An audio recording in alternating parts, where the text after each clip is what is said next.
when we talk about India's independence movement, when we talk about how about different freedom fighters, very few, or if I may say so, none from the Northeast are actually taught to us, at least in the other parts of India. We have absolutely no idea. Maybe somebody who's exceptionally good with history will know a couple of them.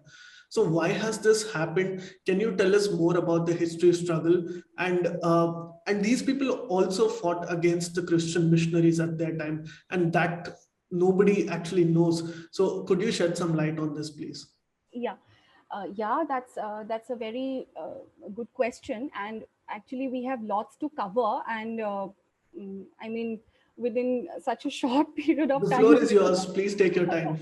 yeah, it's not possible, but yeah, I'll try to speak as much as I have, as much as I can. Sure. So since I began with Nagaland and Mizoram, the history, the Sanatan past of Nagaland and Mizoram. So when you ask me about the freedom fighters, the unsung, the unacknowledged freedom fighters of this part of the country, the first name that comes to my mind is Haipou Jadonang Malangme, and one of the forgotten sons of Ma Bharti, who staunchly resisted the attempts of Christian missionaries to proselytize the Nagas. And I will tell briefly about him. He belonged to the Rongme community among the Nagas, and which falls under the Zeliangrong, and that represents a combination of four different cognate groups like Zeme, Liangme, Rongme, and Inpui. And the Nagas have had their own religious belief systems, as I spoke about Yukup and Wopfu. It predated other religions, of course, including Christianity. And it was in the early 1920s that Christianity had started making significant inroads into the then princely state of Manipur. And Manipur was almost wholly Vaishnavite at that time and its neighboring areas. Uh, Haipou Jadonang was one of the first persons who claimed himself to be the guru of the people of his community. His main objective was to liberate them from the clutches of the British. He was aware of the Kuki rebellion that had taken place in 1917, and he had seen the movement of the British officers and the Christian missionaries in his village. And he was also widely respected in the community for his spiritual and healing powers. In fact, the idea of a Zeliangrong fraternity was first popularized by Jadonang during the course of the freedom struggle against British imperialism. So, Jadonang felt that the rising proliferation of Christianity was an instrument of British imperialism to weaken the indigenous societies and their native religious systems from within. And driven by necessity, economic necessity mainly, many Zeliangrong families had converted into Christianity. And some were also hoping that maybe their appeasement of the British would somewhat lessen their economic burdens, like paying the house tax and etc. And it was towards his late teenage and early adulthood that Haipou Jadonang became really conscious about the increasing menace of Christianity. Uh, and it is also believed that he had a very unique and extraordinary childhood. He visited places like the Zelad Lake in Manipur, which is a center of spiritual and religious importance for the Nagas. And he went into deep meditation here for several days at a stretch. He came back with miraculous powers of foretelling the future, which attracted many people towards Jadonang. He also popularized the use of various local herbs and medicines to treat the sick. And the people of Kambiron, actually, this place where he was born, the people of Kambiron looked upon Jadonang as Mu. Mu in Naga language, it means a spiritual guide, healer, and a preacher. And there was a place called the Bhuvan Cave. It is still there. The Bhuvan Cave near Silchar in Assam.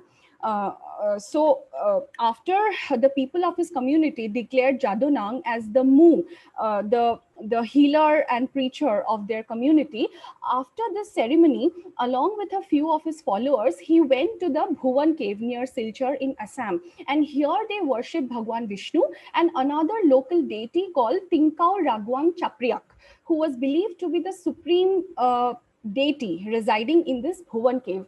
And gradually the Bhuvan cave became a sacred spot where it is believed that Haipou Jadonang personally communicated with Bhagwan Vishnu. And it was during the course of his frequent visits to this cave that Jadonang came into close contact with the Rongmei Naga settlers of Kachar district in Assam. And thereafter, he used to visit almost all the villages in Kachar, treating the sick and attending to the sick, the diseased people.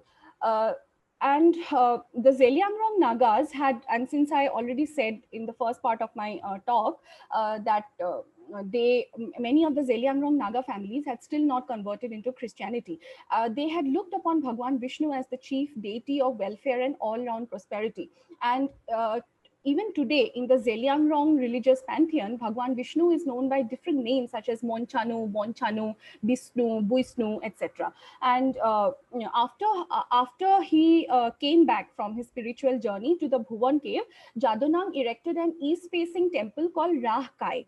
Rahkai, or it is the Naga word for a mandir, a temple, with the help of his followers. And the locals here, they worship the deity of Tinkao Raguang Chapriak through various devotional songs and dances that were composed by Jadonang himself. And the temple, this temple, Rahkai, was erected by Jadonang facing the east because it signified the direction of sunrise, and as well as that of the Bhuvan cave in Silchar.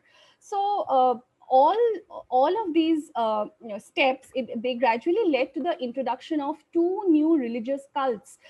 One was the Tinkao Raguang Chapriak and Heraka or pure religion. And Tinkao Raguang Chapriak, its pioneer was Jadonang, definitely, and Heraka, Rani Gaidinliu. We all know about Rani Ma Gaidinliu. Rani Ma Gaidinliu was Jadonang's cousin, and she was the pioneer behind this the Heraka faith. And these were some significant landmarks in the culture and history of the Zeliangrong people. Right. And Heraka believes in the worship of only Tinkao Raguang, and all the other gods and deities, including Yu Kupen Wopfu. The Shakta part is included within Heraka. So not much literature is available about this. And yeah, so Jadonang, the activities of Jadonang gradually began to pose a formidable challenge to the silent religious aggression of the Christian missionaries. Definitely increasing Christian proselytization activities in his community became a serious issue for Jadonang, who realized that if the traditional religion was to be saved, they had to fight. So he organized his people against the religious conversion programs of the Christian missionaries by constructing these temples called Rahkai, and also another set of temples called Karungkai were constructed. Karungkai were those temples which were chiefly dedicated to Bhagwan Vishnu, and therefore these temples called Karungkai, they were adorned with several images of the python representing Bhagwan Vishnu in the Zeliangrong dominated areas.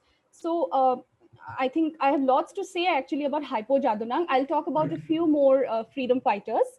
Now come to one of the one freedom fighter from the Lushai Hills, Mizoram, which was earlier known as Lushai Hills. And she was a woman freedom fighter because as we all know, the Swadhinata Sangram of Bharat, it saw the mass participation of women on an unprecedented scale, but several of them remain, even today, they remain invisible and unknown. And one such freedom fighter was Ropuiliani of the Lushai Hills in present-day Mizoram. And this was at a time when the British were expanding their authority through either territorial annexation or forcible military occupation of one province after the other. And Mizoram was officially known as Lushai Hills until 1952. And Christianity came here only in 1894. So it was after the Battle of Plassey in 1757 when the colonial occupation of Bengal was complete. And since the East Bengal provinces of Sylhet and the Chittagong Hills were located at the border of the Lushai Hills now came into frequent contact with the British, and later, when under the clauses of the Treaty of Yandabu in 1826, Assam was annexed into the British Empire, the hill districts adjoining the plains of Assam also came under the purview of the British authorities. So the Christian missionaries were now given a free hand in these areas. And after the annexation of Bengal, there was a gradual expansion of the trade relations between the adjoining hills and the British occupied districts of Kachar, Sylhet, and the Chittagong Hills. The advent of Christianity and Western education in the Lushai Hills, it brought about far-reaching changes in the religious beliefs of the Lushais. And tension was gradually brewing among the neo-Christian converts as to whether they should abandon or retain their traditions, customs, and culture. So, and any dialogue between Christianity and other religions was totally rejected, for it was seen as unchristian. It came in the way of the evangelist mission of the church of converting, saving souls, and church planting. The first missionaries who visited the Lushai Hills were young Presbyterians who had already undertaken evangelist works in the Khasi and the Jaintia Hills of Meghalaya. And it was at this time that Aizawl was a major trading center. Aizawl, which is the capital of Mizoram, it was a major trading center at this time. And it was the hub of various Janajati communities, like not just the Lushais, but the Khasis, Jaintias, Nagas, Mikirs, Kukis, etc. So they were the target of the missionaries, definitely. So first, what they did was they learned the Lushai language. They translated the hymns and teachings of the Bible and the New Testament into Lushai, so that they can spread their faith, the gospel of Jesus, among the people of the hills. And the Bible became a convenient cultural weapon for both the colonizer and the colonized, in a way, because the missionaries saw it as a tool for civilizing and rescuing the non-believers, the heathens. And a few sections among the colonized, they employed the Bible as a weapon of reprisal to justify the entire edifice of imperialism. For example, there was a young Lushai chief named Khawal Thenga, who studied at the mission school, and he became a Christian. And then, after becoming a Christian, he used the Bible to argue against his own traditional, cultural, and ritualistic elements that were in vogue among the Lushais. So yes, and earlier the people they used to worship their own devtas called Pathian. As I talked about Pathian, creator of the universe, Khozing, Khwavang, etc. And these beliefs were being systematically replaced by the faith in the Almighty or Jesus. The missionaries projected the patriarchal concept of God, and they displayed a very, very discriminatory attitude towards women in their understanding of religion. And in the later years, Brahma or Pathian was culturally appropriated as the new Christian monotheistic god. Okay, so as all these were happening, there were resistance was gradually brewing, because there were also persistent intrusions by the British. Successive expeditions were launched by the British from 1871 onwards, and many chiefs and chiefesses, they took part in these expeditions. And among them, the role of Lalnu Ropuiliani is very much commendable, because she was the one who led one of the most forceful resistance movements against the British and colonial Christianity in particular. It was actually after the death of her husband Vandula that Ropuiliani became the first woman chiefess of a village called Denlang, which is situated near a place called Nahthial in present-day southern Mizoram. The village is still existing today, and because at that time, the women folk in the Lushai society, they were bestowed with the right to become the chief if her husband had deceased.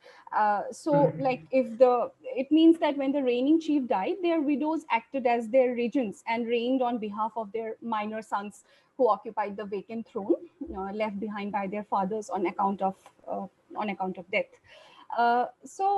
She was gradually becoming very, very conscious and aware of the predatory proselytization activities of the the Christian missionaries and the expansion of territorial control by the British in the forests. And because transformations were already taking place in the entire structure of the Lushai society, ranging from marriage rituals, social norms, etc., with the coming of Christianity. And changes also came to be reflected in the Lushai dressing styles and costumes, dance and music, food and lifestyles of the people. Like, for example, I would like to give an example here. The use of drums in different religious festivals among the Lushais, it now came to be considered as inappropriate by the church for the shaping of a good Lushai Christian. Okay, so and sometimes these same drums, they were made to appear like church bells in order to shape and reaffirm the Lushai Christian identity. So introduction of these new practices, new dressing styles, etc., by the church changed the everyday life of the inhabitants of the Lushai Hills. There were many such changes which ignited the fuel of leaders like Ropuiliani to question and to fight. So the role of Ropuiliani was now becoming gradually prominent because the British were planning to construct a road from the Chittagong hill tracts via the territories which were then under the control of Ropuiliani, extending up till the Chin Hills of Myanmar. The Lushai chiefs who had still held on to their territories, including the widow chiefesses, they were now in a dilemma. They were forced to negotiate with and make certain adjustments with the colonial government. But Ropuiliani was quick to grasp the intentions of the British government behind such a step. She knew that her villagers would have to supply a large number of laborers for the purpose of the road construction. She also understood that if they surrendered, entire and village after village will be converted into Christianity. So what she did now was she not only strongly opposed the construction of the roads by the British and urged her followers to stay away from engaging themselves in any work under the authority of the British. And she began narrating to them the stories of their glorious past. And this was done in order to invoke pride among the natives for their own culture and tradition, so as to counter the religious evangelist mission of the church. Finally, when the British officials came to one of the villages under the control of Ropuiliani with the aim of collecting taxes and laborers, she informed that she was the owner of the villages and that she would never tolerate the unwanted intrusion of any missionary or any outsider there. She clearly told them that she would neither send any of her men to work as laborers in the road construction project of the British, nor would she let them pay any taxes. Until she is alive, she would keep resisting the church. So, uh, yeah. So, and her one of her most important associates, who also remains unsung in our history, was Pasaltha Khaungchera, who played a very important role in assisting Ropuiliani. Besides her son Lalthuama. Lalthuama was Ropuiliani's youngest son, who assisted his mother along with Pasaltha Khaungchera from the very beginning in countering the religious evangelist mission of the church. There was another Lushai chief called Dokulha Chinza, but he was captured very early and he spent a large part of his life in the prison. What actually angered the British the most was the fact that Ropuiliani and her son Lalthuama, they had given shelter to two people. These two people were Pavunga and Launcheva. So Launcheva's name had emerged in the British records as a prominent Lushai murderer who was accused of murdering Lieutenant Stewart, because he was the main person behind pioneering these missionary activities. So Launcheva and Lalthuama and Ropuiliani had given shelter to this person. And Pavunga, who was also given shelter by Ropuiliani and Lalthuma, he had shot down one interpreter called Satin Khara, who had worked for the British. And then both their cases were under the investigation of the British police. So the British now decided to impose a hefty fine on the mother-son duo for disobeying and challenging the colonial authority. But Ropuiliani kept refusing till the end, and that we are not going to pay any fine.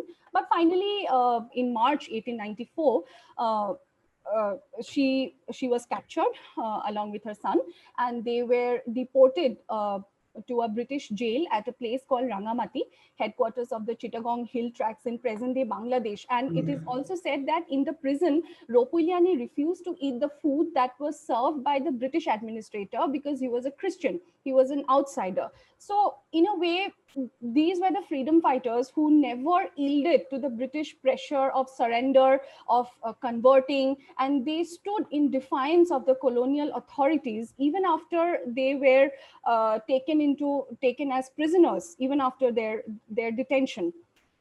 So that's about Ropuiliani.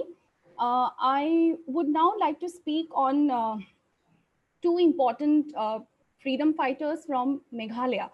When we talk about forgotten freedom fighters and their fight against the colonizing mission of the church, one was Kiang Nangbah and the other was Pa Togan Nengminja Sangma. So Kiang Nangbah had led the Jaintia uprising in Meghalaya against the British colonial authority, and the church was also responsible for this to a large extent behind the outbreak of the Jaintia uprising in Meghalaya. So a brief introduction here about the Khasi, Garo and Jaintia hills. They were annexed by the British colonial state and brought under its political control in different phases. But it faced resistance from the traditional chiefs and local leaders of the region. And it was after the first Anglo-Burmese War of 1824 to 1826 that the British government decided to occupy the Brahmaputra Valley with the purpose of connecting the Brahmaputra Valley with the Surma Valley, which is in present-day Bangladesh, by an all-weather road. And this road could be constructed only through the Hima Nongklao territory of the Khasis. Hima Nongklao was then an illustrious Khasi kingdom, which was located in the mid-western Khasi hills of Meghalaya. The Surma Valley formed the boundary between the British possessions and the Jaintia kingdom. So after being granted the Diwani of Bengal, Bihar and Orissa in 1765, the British wanted to establish a strategic road link connecting the Brahmaputra and the Surma valleys. But this decision of the government, it was driven by the interest of the tea planters, but it was vehemently opposed by the Khasis, the Garos and the Jaintias alike. So tension was now brewing, and although the permission for the road construction from Brahmaputra to the Surma Valley was initially granted by the chief of Nongklao at that time, who was U. Tirot Singh CM, but he gradually realized that he had committed a serious folly by granting this permission to the British. So the Garos were the first who went forth to stop the construction work. So the British became alarmed, and in an act of revenge, they burned down several Garo and Jaintia villages.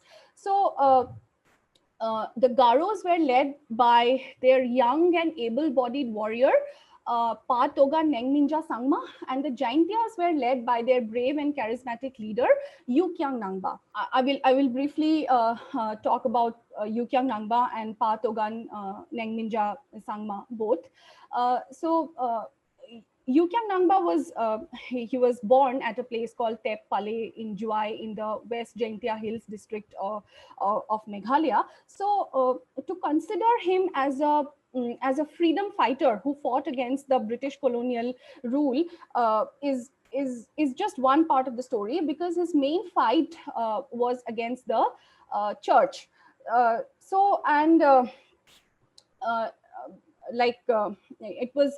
It was in the year 1835 when the British government had annexed the Jaintia kingdom and placed it under the administration of the British political agent who was posted at Sohra. Sohra is present day Cherrapunji. Christian missionaries in the Northeast, they have engaged in a work of cultural appropriation of these freedom fighters. Like, for example, in an article titled A Brief History of Kiang Nangbah that was published in the Shillong Times on 24 December 2012, it was argued that Kiang Nangbah's story resembles that of Jesus, on the ground that both of them rose to fame when they were very young, around 30 years old, and both died in their early 30s after fighting for about 3 years for a cause that they held very dear to their hearts. So like this article in the Shillong Times, it's ridiculous. It went on to compare that Absolutely. Kiang Nangbah had a divine origin, and that can be compared to Jesus and King David of the Christian religious pantheon. And the now banned Meghalaya-based militant outfit, the Huon National Liberation Council (HNLC), it had also issued a statement in the year 2012 that both U Tirot Singh CM and Kiang Nangbah, they were not Indian freedom fighters, but instead they had a different cause to fight against British imperialism. So this separatist militant organization, in its statement, it said that no, they were not Bharatiya freedom fighters. This militant separatist organization called Huon National Liberation Council, which is now banned, HNLC, which is now banned by the government of India, it had issued a statement in the year 2012 claiming that U Tirot Singh CM and Kiang Nangbah, they were not Indian freedom fighters, but instead they had a different cause to fight against British imperialism. So this is quite natural because when we talk about the rise of Christianity in the Northeast and about all these freedom fighters. So whenever there has been a decline of dharmic faiths in a particular region, in an area, so we have seen the subsequent rise of secessionist movements. So Northeast India is a very good example of this. So as I said about the road construction project of the British in the Jaintia Kingdom, and how they were gradually making their way in this area. They were imposing taxes such as house tax, which were also vehemently resisted by the Khasis, Jaintias, and the Garos. And when Kiang Nangbah came to know about the announcement of the house tax, he declared that this was an extremely absurd idea. So many such fresh changes that were introduced by the British, it provoked widespread discontentment beginning in March, April 1860. Continuous raids were being carried out by the Jaintias into the neighboring Sylhet district. So this was a period of complete unrest. So there was constant resistance, and the church was not able to establish its authority still here. So in 1861, there was an announcement by the British administration that income tax would be imposed on the local population, and it would be increased further every year. And this was completely insensitive. But by now, the people were becoming very violent and non-compromising. So they were now all united by the goal that these foreigners had to be shown that they could not impose their authority on the natives without their consent. And if they did so, their authority would be challenged. So it was at this juncture that Kiang Nangbah had signaled the beginning of a revolt against the brutal authoritarianism of the colonial state. Nangbah was supported by all other social and community heads. Now, coming to the church, what was the fight of these freedom fighters like Togan Sangma and Kiang Nangbah against the church? In the year 1855, a police station and a Christian missionary school were established at Joai with the objective of establishing government authority over the hills. Now, since this police outpost was set up near the cremation ground of the Jaintias, it was looked upon as a symbol of intrusion. And previously, in the year 1842, the Bible was preached for the first time in the Khasi Hills. And during the initial stages, the coming of the Welsh missionaries into the hills was not at all liked by the Jaintias because they were the ardent followers of their indigenous religion, Niamtre. Several restrictions were placed on them by the church. For example, the newly converted Christians among the Jaintias, they were strictly debarred from attending any of their traditional festivals. And as a penalty to those who refused to comply with these directions, the church had the right to excommunicate them from its congregations. And the Christian converts were given much material assistance. For example, they were settled in places called mission compounds. Mission compounds were places especially meant to keep them away from the heathens or non-believers. And the church used to give stipends to those students whose families had converted into Christianity and who were likely to return to their villages for church works as school teachers. So this was gradually creating a deep rift among the people, whereby those who lived in these special places called mission compounds came to consider themselves as superior, as more advanced and literate than those residing in the original areas, the so-called the non-believers. And by continuously pouring scorn on their traditional religious beliefs and customs, somewhere down the line, the church tried to create a sense of inferiority among those who refused to convert. So the Jaintias and Garos, they severely resented, which fueled popular resistance against the British. The government was also taking several additional measures to control and assert its power further. For example, there was an order in the same year in which the police station was established near the cremation ground. The deputy commissioner of the district had issued an order directing the people to not burn their dead bodies near the military outpost. So this was something which seriously enraged the people because it attacked their religious faiths. And this was this order directing the people to no longer perform cremation. This was one of the major incidents that seriously angered Nangbah and his people, who were actively fighting for the protection of their indigenous traditions against the religious conversion agenda of the Christian missionaries, because it was completely an unnecessary and uncalled for intervention by the British to abolish their traditional ritual of cremating the dead bodies in their traditional cremation sites. So they took it as a humiliation. And therefore, they decided to revolt against the British occupiers who had no respect for their religion. This was one of the main points, that imposition of restrictions on cremating the dead.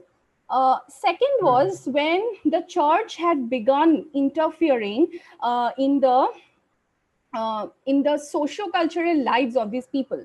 Now, music was something which was very keen to these people, and especially for Kiang Nangbah. Nangbah was very much fond of songs and different musical instruments. His favorite musical instrument was the flute, and it is also said that he preferred to relax himself by the riverside playing on his flute and all of that. So being a music lover himself, the British high-handedness was explicitly visible to Nangbah when the swords, shields, and various other musical instruments, such as these special drums, which were made from bamboo, and these musical instruments are accorded a sacred status by the Jaintias. They were forcibly confiscated, desecrated, and burnt by the British police of the Joai police station. And this happened at a place called Jalong village during the performance of the Jaintia traditional warrior dance called Ka Pastie Kaitsu.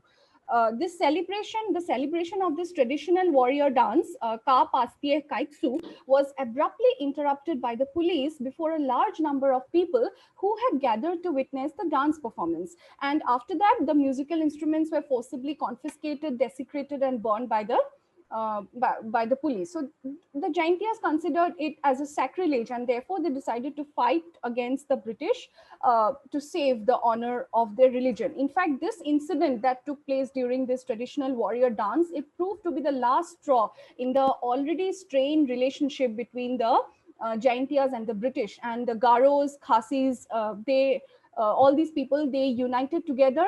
The Garos were led by Togan Sangma. The Khasis were led by Utirot Singh CM, their chief, and the Jaintias were led by Nangbah to reclaim their religion from the Christian missionaries and fight against the colonial designs of the British. Please remember to subscribe to us and switch on the notifications for this channel. For our other social media links, more content, and to support our work, please visit citti.net. Dhanyavad. Namaskar.